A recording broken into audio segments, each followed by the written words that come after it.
Special drive నుంచి శ్రీకాంత్. తెలంగాణ కాంగ్రెస్ పార్టీలో ఒకరంటే ఒకరికి పొసగడం లేదా? ఒకే జిల్లాలో ఉన్నటువంటి ఇద్దరు బలమైనటువంటి నాయకుల మధ్య జరుగుతున్నటువంటి ఈ మాటల యుద్ధం కాంగ్రెస్ పార్టీలో ఉన్నటువంటి అంతర్గతంగా ఉన్నటువంటి కలహాలను బయటికి తీసుకొస్తోంది.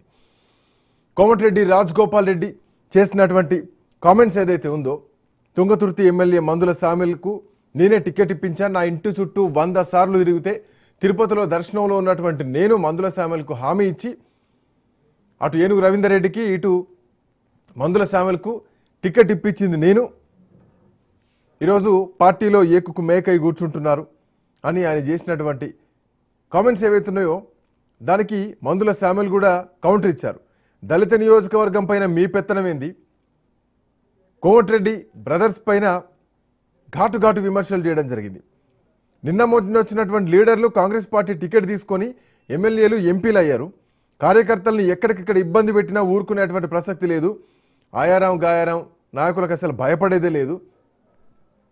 తుంగతుర్తిలో తప్పుడు వ్యక్తిని తీసుకొచ్చి టికెట్ ఇప్పించినా నా పిలుపు మేరకే ఆయనకు టికెట్ ఇప్పించారు, కార్యకర్తలు గెలిపించారు అని అందరికీ క్షమాపణలు చెప్తున్నా అని ఆయనను గెలిపించినందుకు, ఆయన తప్పును ఒప్పుకొని గెలిపించినందుకు గాను క్షమాపణలు చెప్తున్నారు ప్రజలకు. ఇట్లాంటి నేపథ్యంలో అటు మందుల సామెలు కూడా ఈయన పైన రియాక్ట్ అవుతున్నారు. దళిత నియోజకవర్గం పైన నీ పెత్తనం ఏంది అని కోమటిరెడ్డి బ్రదర్స్ పైన మందుల సామెల్ ఘాటు వ్యాఖ్యలు చేశారు. తిరుమలగిరి ఎమ్మెల్యే క్యాంప్ ఆఫీస్లో విలేకరుల సమావేశంలో నిన్న మందుల సామెల్ మాట్లాడారు. రాజకీయాలపైన మాట్లాడేటువంటి నైతిక హక్కు కోమటిరెడ్డి బ్రదర్స్కు లేదంటూ మాట్లాడారు. తెలుసు, కోమటిరెడ్డి బ్రదర్స్ అంటేనే కాంగ్రెస్ పార్టీకి నల్లగొండ జిల్లాలో ఈస్ట్ అండ్ వెస్ట్లా ఉంటారు. సో పార్టీ మొత్తానికి కూడా బలమైనటువంటి నాయకులు నల్లగొండ జిల్లాలో. సో అది కేవలం నల్లగొండ వరకే చూడాలా, మిగతా జిల్లాల పరిస్థితి ఏంటి, అసలు ఈ పంచాయతీ ఎటువైపు పోతోంది? ఇప్పటికే నివేదిక కూడా జగ్గారెడ్డి సిద్ధం చేయడం జరిగింది. ఏఐసీసీ వరకు కూడా ఈ అంశాన్ని తీసుకెళ్తున్నారు. అసలు ఎన్నికలకు ముందు ఒకే తాటిపోయినటువంటి కాంగ్రెస్ పార్టీ ఎన్నికల తర్వాత ఎందుకు ఇట్లాంటి విచ్ఛిన్న దిశగా వెళ్తోంది? రామ్మోహన్ రావు గారు నమస్తే. చాలా ఎపిసోడ్ చూసాం, గాంధీ భవన్ లో కొట్లాటలు చూసాం, మైకుల ముందు మాట్లాడుకోవడాలు చూసాం, ఒక మంత్రి ఇంకో మంత్రిని కామెంట్ చేయడం ప్రెస్ మీట్ లో మైకుల ముందు చూసాం, ఒక పిసిసి చీఫ్ మీద రకరకాల కామెంట్లు చేయడం, వార్తా ప్రసారాలు చూసాం, వార్తాపత్రికల్లో కొంతమందిని టార్గెట్ చేసి మాట్లాడడం చూసాం, వైఎస్ఆర్ ఫాలోవర్స్ కాబట్టి మా మీద కక్ష కట్టారని చెప్పేసి నైని బొగ్గన్ల స్కామ్ సంబంధించినటువంటి ఆరోపణలు బయటకు వచ్చిన టైంలో ఉన్నటువంటి విరోధాలు చూసాం. ఏ వైపు చూసుకున్నా ఇదే ఎపిసోడ్లు కనిపిస్తున్నాయి. తుంగతుర్తి బయటకు కనిపిస్తోంది, కానీ బయటకు కనిపించినటువంటి ఇంకా ఇష్యూస్ చాలా ఉన్నాయి కాంగ్రెస్ పార్టీలో. బట్ పాయింట్ ఏంటంటే, ఎన్నికలకు ముందు అంతా ఏకతాటిపై ఉన్నటువంటి కాంగ్రెస్ పార్టీ ఇప్పుడు రాను 2 ఏళ్ల తర్వాత ఎందుకు ఇంత విచ్ఛిన్న దిశగా వెళ్తుందంటే ఎట్లా చూడొచ్చు రామ్మోహన్ రావు గారు?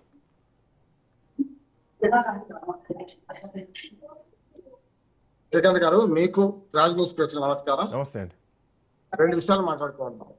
ఎట్లా అంటే, కాంగ్రెస్ లో ప్రజాస్వామ్యం, అంతర్గత ప్రజాస్వామ్యం ఎక్కువ అంటున్నారు, కానీ అది విశృంఖలంగా ఉంటుంది ఎప్పుడైనా. ఒక నల్గొండ విషయమే కాకుండా, నల్గొండ కాకుండా వరంగల్ విషయం అట్లాగే ఉన్నది. నల్గొండ జిల్లాలో మొదటి నుంచి రెడ్ల పెత్తనం చూస్తున్నాము. దాన్ని దాటి ఇవాళ ఎస్సీ రెడ్ల మధ్యన పోరాటంగా మారింది. చెప్పాలంటే మొదటి నుంచి చూడండి, నల్గొండ జిల్లా కాంగ్రెస్ పార్టీ కంచుకోట. అట్లాగే అటు ఉత్తమ్ కుమార్ రెడ్డి గారు, ఆయన భార్య, వాళ్ళు కోదాడను మనకు నియోజకవర్గం, ఇటు పక్క చూసుకుంటే మరి నూగోడు అని నల్గొండ కానీ, అట్లాగే మనం చూసుకుంటే యాదాద్రి మన భువనగిరి పార్లమెంట్ సీటు కూడా తాడా మన చామత్ కిరణ్ కుమార్ రెడ్డి గారు ఎన్నికయ్యారు. అట్లా చూసుకుంటే మొత్తం నల్గొండ జిల్లా మొదటి నుంచి కొంచెం రెడ్డ పెద్దన వ్యక్తం. అట్లానే ఎస్సీ సీట్లు లేవంటే ఎస్టీ సీట్లు ఉన్నాయి, కానీ యాక్చువల్ గా ఎవరి మీద కోపంతోనో ఎవరో చేసిన పనికి ఇప్పుడు ఒక రకంగా చెప్పాలంటే రాజగోపాల్ రెడ్డి పశ్చాత్తాపడుతుంది. తాను చేసిన పనే కదా, స్వయంకృత అపరాధమే. అంటే ఓ రకంగా చెప్పాలంటే తాను చేసుకున్న పని ఏంటి, అద్దంకి దయాకర్ మీద కోపంతో మరి మనకి సామ్యాల్ గారికి టికెట్ ఇప్పించారు కదా. కనుక అద్దంకి దయాకర్ మీద కోపం ఎందుకు వచ్చింది? అంతకుముందు వారు బీజేపీలోకి పోయి బీజేపీ నుంచి మునుగోడు ఎమ్మెల్యేకి పోటీ చేస్తున్నప్పుడు అడ్డగోరగా మాట్లాడిండు కనుక ఆయన మీద ఫిర్యాదు చేసిండ్రు, దాని మీద ఒక విచారణ జరిగింది, ఇవన్నీ జరిగినాయి. దానికి క్షమాపణ కూడా చెప్పుకున్నాడు, కొంతవరకు వివరణ కూడా ఇచ్చాడు అద్దంకి దయాకర్. అద్దంకి దయాకర్ గతంలో 2 సార్లు ఓడిపోయింది అక్కడి తుంగతుర్తి నుంచి. మరి మార్చాల్సిన అవసరం ఏమొచ్చిందంటే, రాజగోపాల్ రెడ్డి చెప్తేనే నిజంగానే వారు అన్నట్టు మంత్రి సమ్మెకు టికెట్ ఇచ్చారు.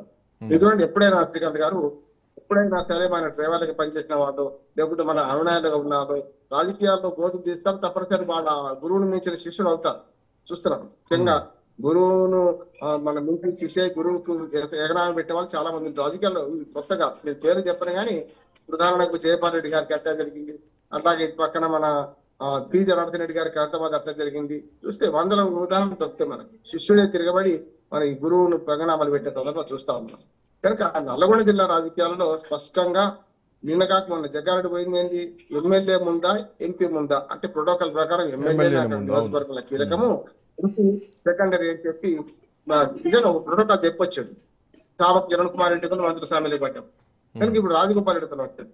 కనుక ఓ రకంగా చెప్పారంటే మాదిగలు అందరూ ఒక ఏకమై మా ఓట్లు లేవా మీకు, ఎందుకు సార్ దీన్ని రెడ్డి మాదిగా అన్నటువంటి ఎపిసోడ్ ఎందుకు తీసుకొస్తున్నారు? కులాల మధ్యలో ఒక వివక్షల ఎందుకు ఇక్కడ క్యాస్ట్ కార్డు వాడాల్సి వస్తుంది? కోమటిరెడ్డి రాజగోపాల్ రెడ్డి తాను వ్యక్తిగతంగా మాట్లాడుతున్నారు, బట్ మందుల సామెల విషయానికి వస్తే ఆయన కార్డు వాడుతున్న స్పష్టంగా కనిపిస్తోంది. దళిత నియోజకవర్గం పైన నీ పెత్తనం ఏంది అని చెప్పేసి. బట్ ఎందుకు ఇట్లాంటి క్యాస్ట్ ఈక్వేషన్ తీసుకొస్తున్నారు? టీఆర్ఎస్ నుంచి వచ్చిన వాళ్ళు, నీ వెంపడ వచ్చిన వాళ్ళు నువ్వు పట్టికి మన మండలాధ్యక్షులు పెట్టుకున్నామని ఆరోపణ ఈయన చేసింది. ఎవరు? మన రాజగోపాల్ రెడ్డి. మరి రాజగోపాల్ రెడ్డి కూడా అదే పని చేసింది కదా, బీజేపీలకు మధ్యన పోయించింది కదా. మరి బీజేపీ నుంచి వచ్చిన వాళ్ళకు తన ఎంబడుతున్న వాళ్ళకు మన తలనాయన లెక్కించుకున్నారు కదా. మరి తప్పకైనా ప్రజలు తప్ప కదా.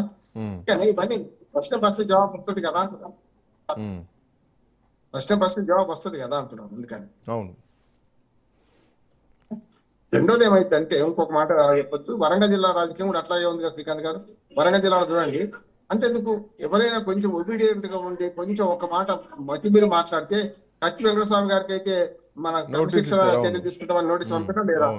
ఆయన ప్రధానంగా మొదటి నుంచి కూడా పార్టీ లైన్ దాటకుండానే మాట్లాడుతూ పార్టీని వెనకేసుకురాడు. ప్రతి దాన్ని ఎదురు బుల్డోజ్ చేసుకుని మాట్లాడు. ఉన్నదానిలో తప్పు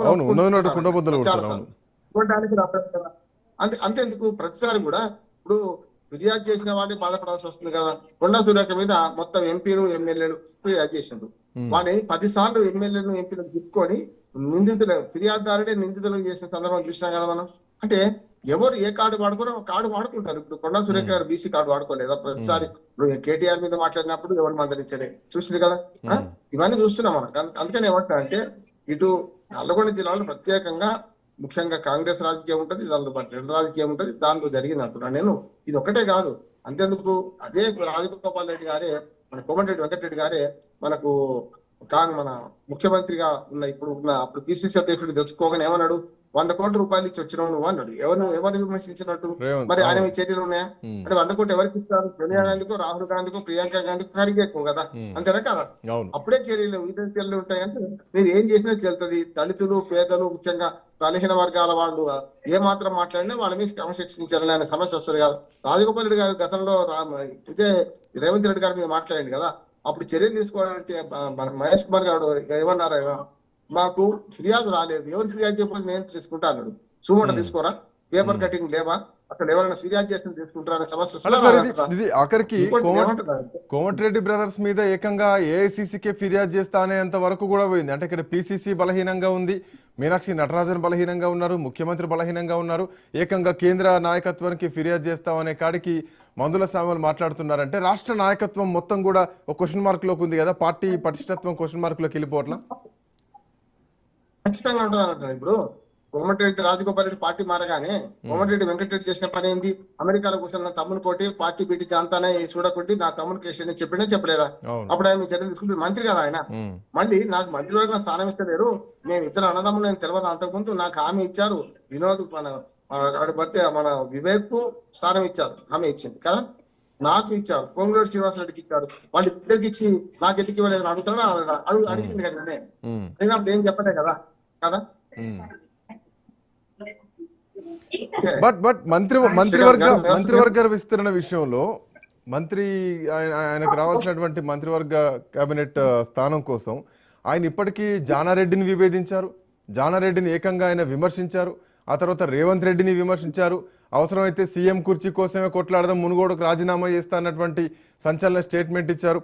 సో వీటితో పాటు ఆయనకి చాలా కామెంట్ చేస్తున్నారు. అన్నదమ్ముల విషయంలో కూడా మా ఇద్దరు వేరు కుటుంబాలు, మా ఇద్దరు ఒకటెట్లయితాం అని చెప్పేసి ఆయన చేస్తున్నటువంటి కామెంట్. అయితే వీటికి తోడు ఇంకా అదనంగా మందుల సామెలో మాట్లాడుతున్నారు, ఎస్టీలకు ఒకటి, యాదవ్ సామాజిక వర్గానికి ఒకటి కేటాయించండి అని చెప్పేసి ఆయన కోరుతున్నారు. సో ఎటువైపు దారి తీస్తున్నారు, మంత్రివర్గాన్ని ఎటు లింక్ చేస్తున్నారు, అసలు ఈ మధ్యలో అది ప్రక్షాళన జరిగేటువంటి అవకాశం ఉందా, బెర్తులు నింపేటువంటి ఛాన్స్ ఉందా? నా ఉద్దేశం ప్రజలు గమనిస్తున్నారు. ప్రజలు కూడా ఏమంటే వీళ్ళ పోరాటాలు అందరికీ తెలిసిందే కనుక పెద్దగా ప్రజలు పట్టించుకోలేదు. ఇవన్నీ మైండ్ గేమ్ రాజకీయాలు, డైవర్షన్ పాలిటిక్స్ నడుస్తుంటాయి. ఇది ఒకటే కాదు కదా, మీరు అన్నట్టు ముఖ్యమంత్రికి పోటీలు ఎంతమంది లేరు? ముఖ్యమంత్రి పోటీలో 12 మంది ఉన్నారు. వస్తా ఉండేది ఇప్పుడు తాత పెళ్లి చేసుకుంటామని ఎవడు అడిగినాడు ముసలాయన. అడితే వాడు నాకెవడు పిల్లనిస్తారా అని పిలిస్తే చేసుకుంటాడు కదా.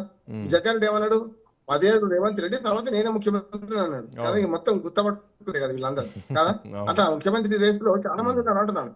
అయితే ఒక మాట ఏంటంటే అన్ని నిజమవుతున్నాయి కేసీఆర్ చెప్పింది, కానీ ఇది ఒక్కటి నిజమవుతలేదు. ఎందుకంటే 1వ కృష్ణుడు, 2వ కృష్ణుడు, 3వ కృష్ణుడు వరుసగా ముఖ్యమంత్రులు మారుతారని ఆయన కాంగ్రెస్ కు పొరపాటున ఓటేస్తే అని 100 సార్లు చెప్పింది. నిజంగా చెప్పానంటే సినిమా డైలాగ్ గుర్తొస్తుంది, నా భార్య అనుకోని మీ భార్యని కౌగులించుకోవాలని ఒక ఆయన మొత్తం అంతటా చెప్తుంటాడు. చెప్పకరా బాబు, జరిగిందని వీడు మొత్తుకుంటుంటాడు. అట్లానే మన కేసీఆర్ గారు ఏం చేశారంటే పొరపాటున కాంగ్రెస్ నమ్మితే అని వాళ్ళ కోట్లు వేసినట్టు చేసాడు. ఆఖరికి ఏమైంది, 1వ కృష్ణుడు 2వ కృష్ణుడు రాలే, కానీ వాళ్ళు అన్ని నిజమవుతున్నాయి. హామీలు పోతాయన్నారు, కొట్లాడుకుంటారని అన్ని జరిగినాయి అంటున్నాడు.